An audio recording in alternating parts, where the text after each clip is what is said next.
sahillərinədək döyüş yolu keçən Həzi Aslanov 24 yanvar 1945-ci illərdə Latviyanın yaxınlığında döyüş meydanından kənarda 15 nəfərə yaxın iri rütbəli zabitin əhatəsində müəmmalı şəkildə uzaqdan açılan zenit qurğusu vasitəsilə yaralandırılmışdır. Onu Moskvaya müalicəyə aparmaq üçün təyyarə göndərilmiş və həmin təyyarədə vəfat etmişdir.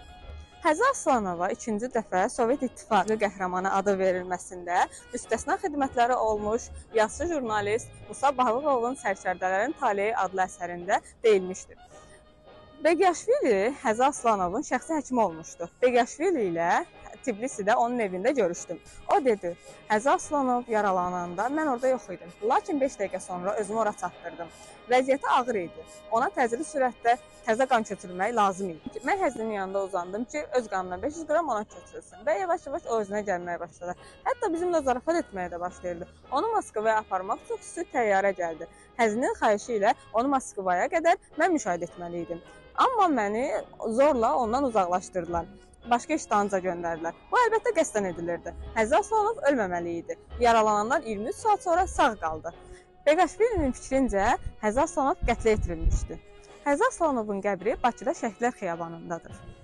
Həzi Aslanov Böyük Vətən müharibəsi cəbhələrində göstərdiyi şəxsi igidlik və qoçaqlıqla görə 3 qırmızı bayraq ordeni, 2-ci dərəcəli Suvarov ordeni, Aleksandr Nevski ordeni, 1-ci dərəcəli Vətən müharibəsi ordeni və bir neçə ordenlərlə təltif olunmuşdur. Ölümündən 46 il sonra 1991-ci ildə Həzi Aslanova ikinci dəfə Sovet İttifaqı qəhrəmanı adı verilir. Bakı şəhərində Həzi Aslanovun adını daşıyan zabitlər evi, park, büst, küçə, metro stansiya, məktəb və qəsəbə mövcuddur. Lənkəran şəhərində Həzi Aslanovun adını daşıyan park, təsərrüfat birliyi, büst, heykəl, ev muzeyi, məktəb və küçə mövcuddur. Həzi Aslanovun adı Azərbaycan Ali Hərbi Məktəbi ilk rotasının siyahılarına həmişəlik daxil edilir. Azərbaycan Xəzər dənizi gəmiçiliyinin və Palmalı gəmiçilik şirkətinin bir tankeri Həzi Aslanovun adını daşıyır.